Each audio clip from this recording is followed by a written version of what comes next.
Hello and welcome to True North EV. I am here with Kris today, and we're going to be talking about his Tesla in Calgary. Hope you guys enjoy. Hello and welcome to True North EV. Thank you very much. Um, let's just get started right away. What was the first electric vehicle you wanted and why? Well, I think for me, my very first one that I was looking at was when I was watching the documentary Who Killed the Electric Car and got really interested in the EV1. And after that, I started looking at what would be possible for me to replace for my daily driver. And I looked heavily at the Chevy Bolt. And then finally, the Teslas were just dominating with what appeared to be the best performance and the best battery. So the very first one that we finally pulled the trigger on was the Tesla Model 3. Kris, would it be possible to get a little closer to the mic? It's just a little hard to hear you. Okay, Yeah. sorry. We can No, it's start all over too when you want. no, it's all good. I'm just Um, trying to be as mindful for noises in the background as possible because yeah. my dogs are going to be nuts. Oh, it's all good. We're all stuck in the house right now. Definitely. uh, and so, what kind of EV do you currently have? So right now we have a limited edition mid-range Tesla Model 3.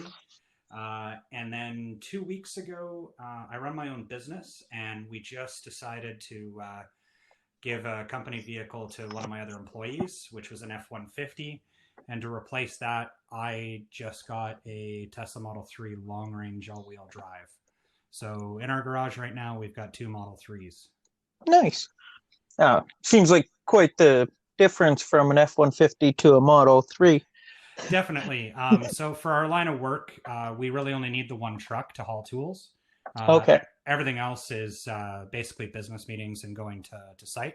So I Oh, didn't need to have two trucks, and the cost savings on fuel and maintenance, the Model 3 made the most sense. so I'm going to go against my little questions that I have, but as a business owner that needs one truck, are you looking at a Cybertruck at all, or I'll put it this way. I did have a reservation on the oh geez, what's the other one? I can't the believe I'm Rivian? blanking. Yeah, I had a Rivian pre-order in, and Yeah. then when they announced the Cybertruck, I canceled my order on the Rivian, but I did not place an order for the Cybertruck. I was humming and hawing on what to do. Yeah. Right now, our F-150 is going to last for some time, Yeah. so I'm holding off. I am going to replace it with an electric.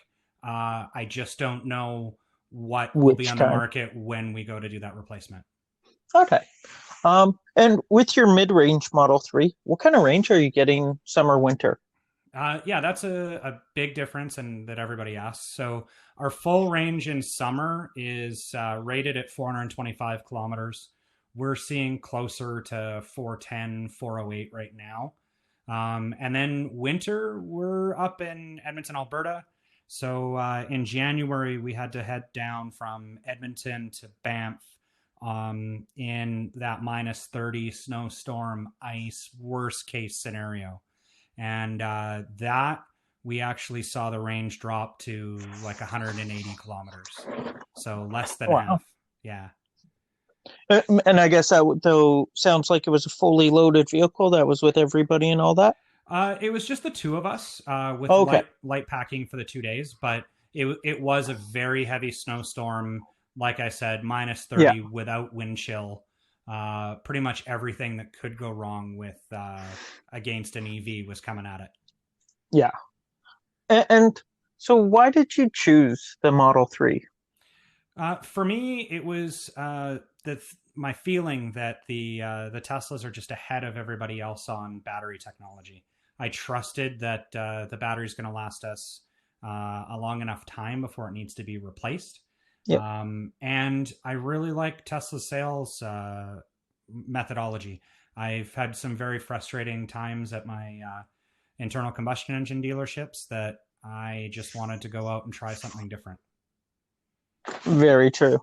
Um, so why did you want an electric car to even begin with? Well, I'm trying to do what I can to reduce my carbon footprint.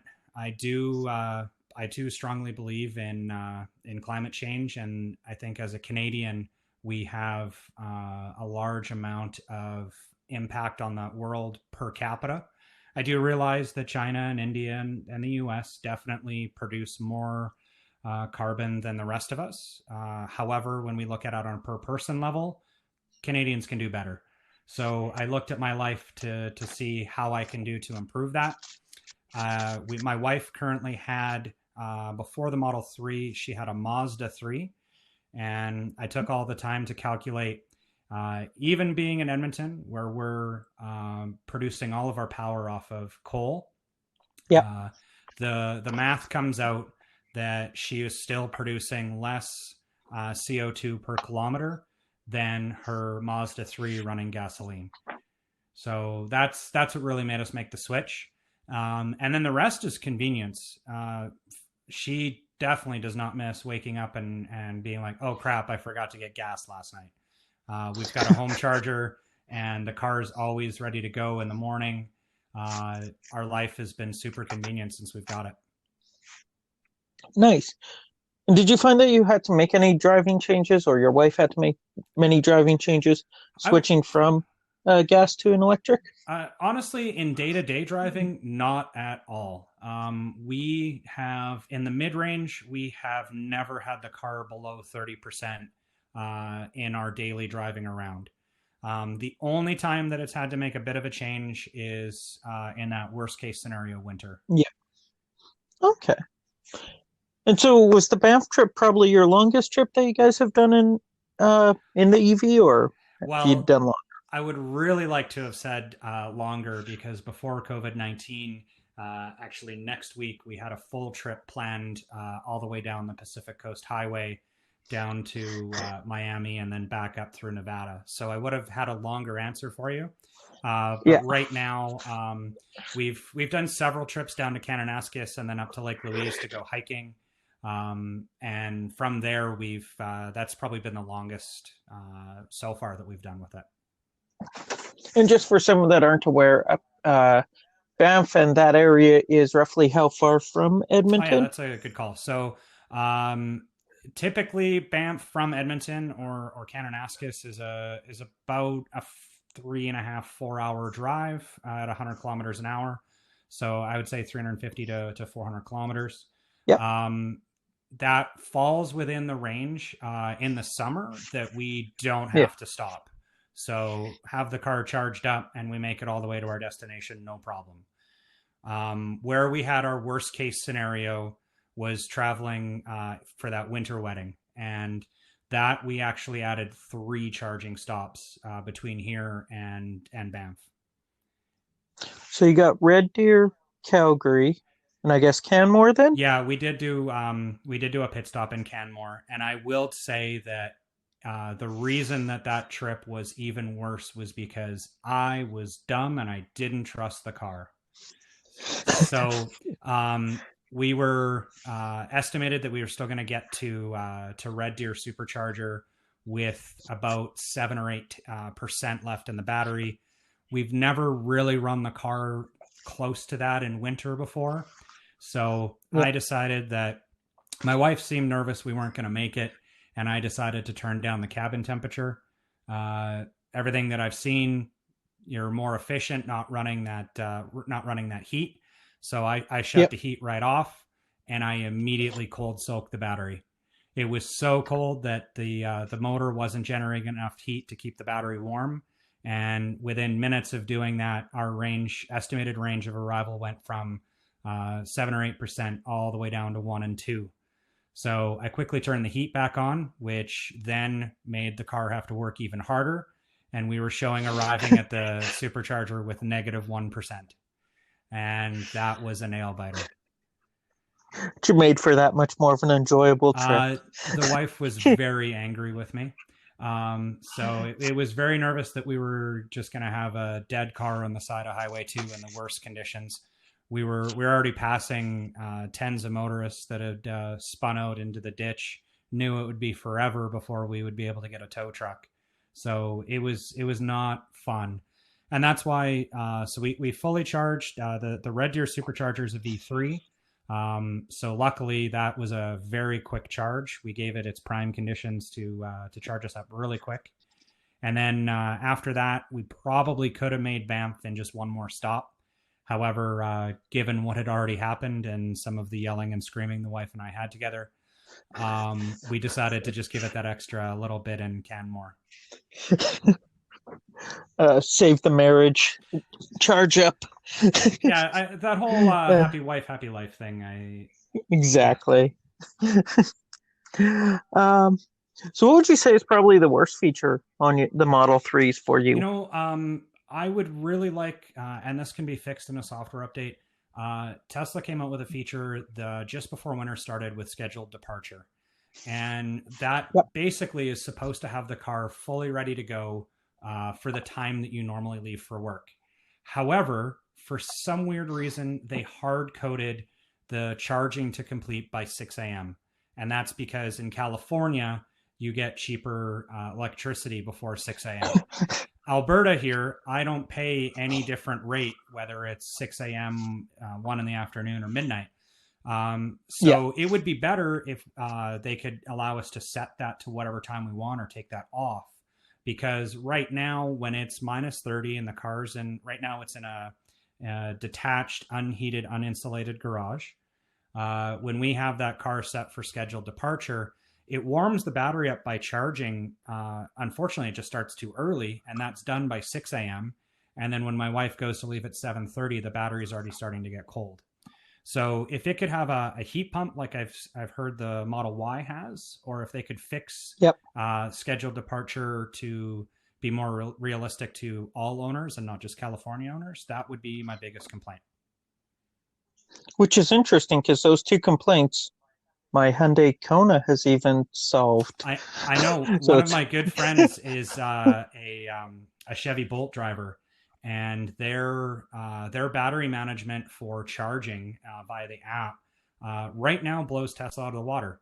They have their settings allow it to be ready at a certain time of day, and if you plug in at under, I think it's 30%, it will automatically charge up to 30% and then sit and wait until it needs to start charging to be ready for you to go. For Teslas, you either have scheduled departure or just charge immediately. And the scheduled departure will start charging so that the car's done charging by 6 a.m., regardless of what you have it set for, which is silly. interesting. I've never heard of that actually before. Yeah, and one of the other things that they don't quite have right is the fact that Monday to Friday has the same schedule, and you can turn it off on weekends.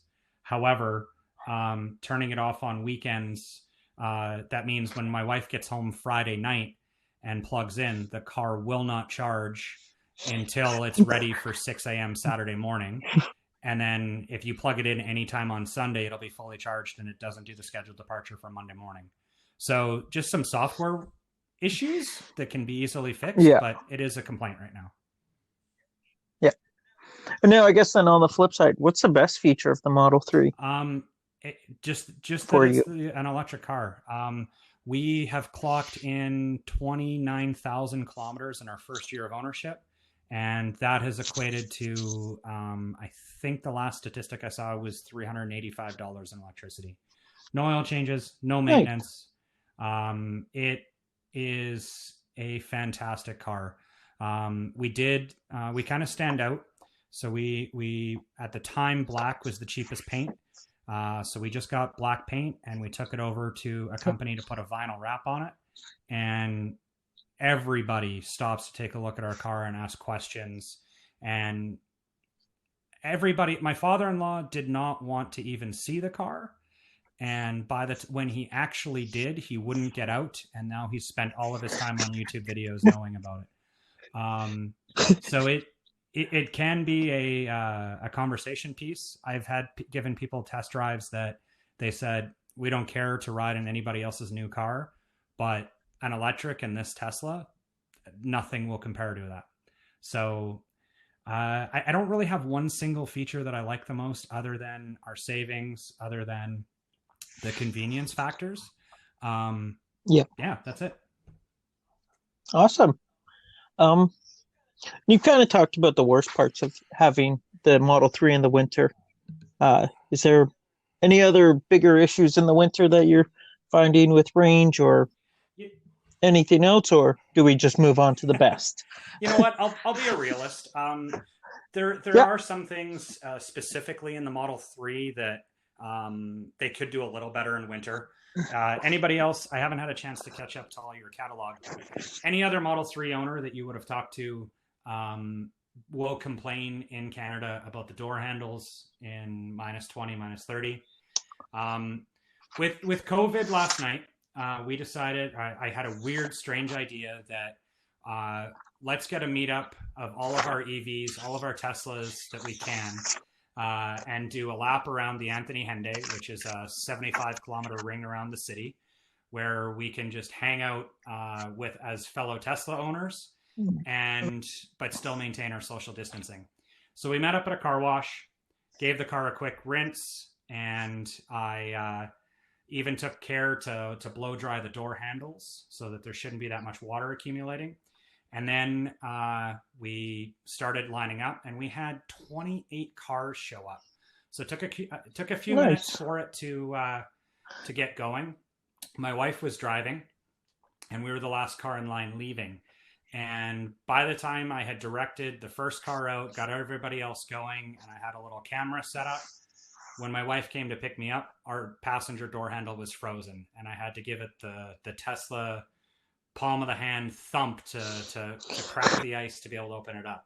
I don't think there's any cosmetic damage that's ever going to come from it, but to Yeah, have a $60,000 car that you're bragging about and have to punch the door to be able to open it, they could probably fix that. especially, I guess it's most of the other vehicles that have that kind of door handle aren't normally meant to drive year round and in the winter. Yeah, So, definitely. It's a California car on that yeah, method. I'm curious to see if the Model Y has fixed it. They have made some cold weather improvements that I've heard about, but we'll see what it's like. yeah. Um, and what would you say the best part of the Model 3 in the winter is? Um, you know what? I don't know if I have. Okay, I will. My wife previously has never had experience with a rear wheel drive car with a lot of horsepower. So going from a Mazda 3 to a Model 3 was a big difference. And one of the things that I like the most is on her driver profile, we just activated chill mode. For anybody that's not Yeah, familiar with Teslas on your podcast, chill mode is, I call it driving Miss Daisy mode. It's for when you want to have your in-laws in the back seat and not annoy them with how fast the car can accelerate. So just by turning that on in her driver profile in the winter, it makes it a lot smoother of a ride, which makes it a little bit easier for on ice for it to not want to just spin the tires. But having an electric car with an electric motor with a computer driving it, traction control, her car is just rear wheel drive, and it handled our winter fantastically. If you planted the accelerator down to the floor on ice, it would just creep along and accelerate as smoothly as it could. And it never had any wheel spin. It was fantastic to have in the winter. nice. That's awesome. Well, that's good to know because probably in about 4 or 5 years, I'll be switching the Kona Electric for a Cybertruck, which just rear wheel drive. Okay, you're not So going for the tri motor? glad to know. I don't need it with the Kona base model. It's the same that I get, same price, same range that I get with my Kona, and Yeah, same that makes price. sense. So, yeah. Um, and what has your experience been with Tesla for service work, or have you needed any service Yeah, so work? I can speak to Um, this actually quite well. So I'm in Edmonton, Alberta, Canada. Our closest Tesla service center is Calgary, Alberta, which is 3 hour, around 300-kilometer drive away. When we first got the car, we did the delivery in Calgary and looked it over, and it looked great. Then we dropped the car off at our installer to wrap the car, and he noticed that our yeah, right uh, our passenger rear door isn't quite lined up right. It was like about a half an inch out on the back, not close enough that I would notice, but still it was out. Yeah. So we booked using Tesla's app. We said, hey, I would like to make a service request. And because we're not in Calgary, it asks you for an address. They scheduled it for my wife's work on a lunch hour about, I think it was 8 days after we requested the appointment. And while my wife was at work, Tesla Ranger showed up, got the door adjusted, and was on his way. So there was no interruption, no problems. Everything was great. Recently, the car has had a issue with the parking sensors that measure around the car, your sonar. And I just recently made another appointment. And that again was about an 8 or a 9 day. And now the only complaint I will have is we had it scheduled to again happen at my wife's work. When I went to change it to our home address because of COVID, we had to reschedule and wait another 8 or 9 days. So it still hasn't been repaired, but I have all the faith in the world they will. And so then with the new one, because of the COVID, they got that no-touch service. Do you have to specially request the no-touch service, I took or delivery is it just a COVID given? Started really coming out, so I can't speak to that. No, but I heard that even for the service work, like they'll come to your place and actually unlock the doors themselves and all that. Already when she had the door adjusted. So okay. What happened when she was at work, they found the car in the parking lot. They called her, asked for permission to open it. She unlocked the doors because at the time, I don't think the Rangers have access to do that. And once she authorized him in the app, then he just continued to work on the car as needed. But we haven't had that second appointment yet. I don't foresee why we would need to interact or break our social distancing. We'll just have the car in the garage and he can do the work. Awesome. And as you seem pretty active in the Tesla community and all that, have you converted anybody yet over to either an electric or a Tesla by showing how great they are even in the colder weather? Right now, my Tesla account is showing 3 referrals. So a little bit of... now, I have to caveat that. One of them was a guy that I met at a conference who was like 98% of the way there, but he wanted to meet another owner to know what it was actually like versus what he read online. And a 20-minute conversation with me, he bought while we were talking. One of the reservations is myself because I use my own referral code to get my own car. But then other than that, the ones that surprised me the most is I am in the transportation industry as a consultant, and my parents' neighbors and good friends, both of them are long road or oil field truckers. And I gave both of them a ride in the car, let them both drive, and from that, they have both committed that their next vehicle is electric. And these are guys that are driving Kenworths and Peterbilts and Volvos, and would never look at anything but a diesel Ram before. They got out of the car smiling and how do I get one of these? I need one right now. So they haven't actually made the purchase yet, but I can tell you from my experience, anybody that has the opportunity to actually get behind the wheel, they're converting on the Model 3. My mother-in-law came along the trip to pick up our first Model 3, and the whole time she was trying to talk us out of buying an electric car and how it won't work in Alberta. When we got to the Calgary dealership and we're taking our delivery, she couldn't. I had to peel her out of the showroom Model X, and we stopped at Cross Iron Mills for lunch on the way home, and we did the math on how much our trip home was going to cost versus hers. I had the math figured out that from Calgary to Edmonton, around the 300 kilometers, cost us $2.34 in electricity. And by Sunday, we had a family function, and she was telling everybody about how awesome our car was. So their conversion is that's what's going to be what converts everybody. Is everybody who owns an Yeah. EV who loves it is going to convert their friends and family. It just happens. Well, and especially with more and more different kinds coming out. Like now you got the pickups coming, so those that actually need the pickups or want the pickups can at least Yeah, have something, certainly. right? The It's Audi e-tron is very, very appealing to my dad. I'm not sure why I can't convince him to buy a Tesla, but he has committed that he's going to trade in his Q5 for an e-tron when he can. just Yeah, the comfort level.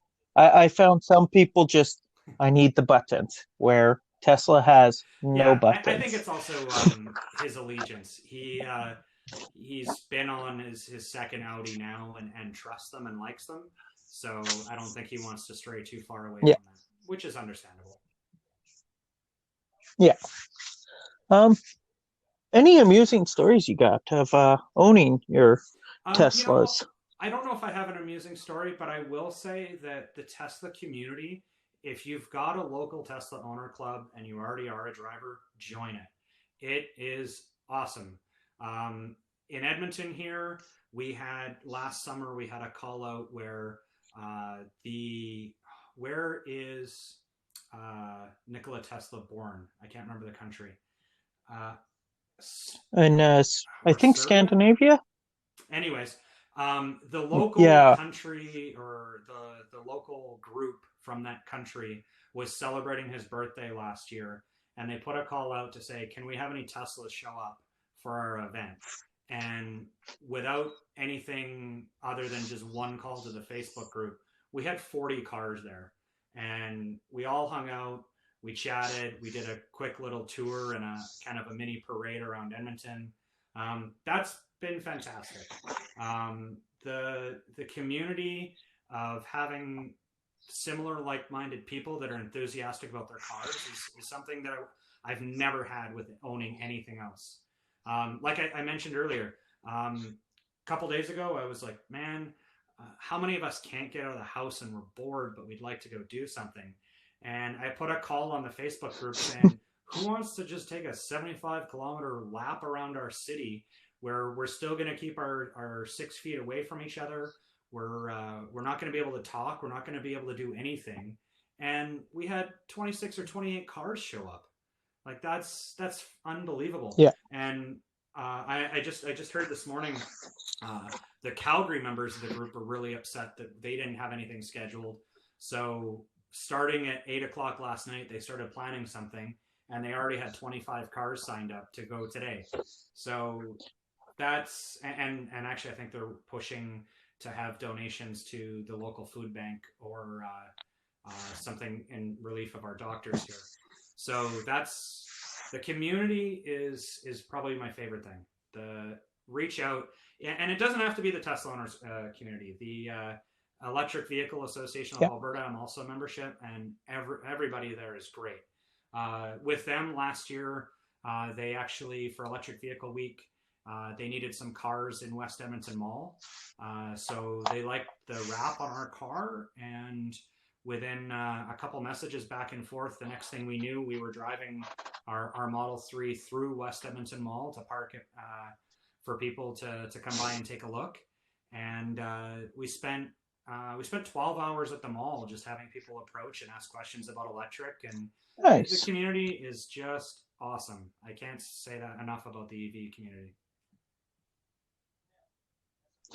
Now, as a person, I'm also from essentially Alberta. I have a lot of family in Alberta. I like to call it sort of the mini Texas of Canada. Do you get much hatred for having an electric vehicle out in oil country, You essentially? know what? I thought I would, and I'm not. Um, I, as I said, I'm a transportation consultant. One of my biggest clients is an oil and gas transportation hauler, and when I mention my Yeah. Tesla, they're just jealous. They suggest They suggest perhaps they should pay me less because they think my car costs more than it did. Our mid range was $54,000, and if I would have showed up in a $70,000 F-150, they wouldn't have batted an eye. So Yep. once they get over that hurdle, no, I haven't had anything that's pushed back from it. And in fact, that's what partly made me comfortable to replace my daily driver F-150 with a Model 3 myself. I don't have that many people Awesome. that are against it. There are some that will say I'm not supporting my local oil and gas, but my argument back is I'm still supporting Alberta energy. It's not like Yeah. I'm importing oil or I'm importing energy from another nation. It's still being produced and developed here in Alberta that has Albertans that are employed to do it. And very quickly, they just move on to, well, how fast is it? Can I go for a ride? And that's it. Awesome. That's good to hear that they at least they're just car guys at heart, so, essentially. Last year, we had one of the Tesla owner community members had his car keyed on the way to Grey Cup. And everybody was initially going like, okay, it's a Tesla being parked in Edmonton going to a football game in oil and gas country. Clearly, somebody just got mad, etc. Well, luckily with Teslas and Sentry Cam, they got the guy's face and full video of what happened. And about a week later, the guy actually came forward. It hit a lot of media because the guy's car that he actually keyed was a producer for Global News, one of our local TV channels. So they got lots of coverage. And the guy came forward and admitted what happened was his side of the story was a black sedan cut him off, and he thought it was the same car, so he decided to key it. So even that doesn't boil down to oil and gas hate. Yeah. So we're just going to start wrapping up just because I did say 30 minutes.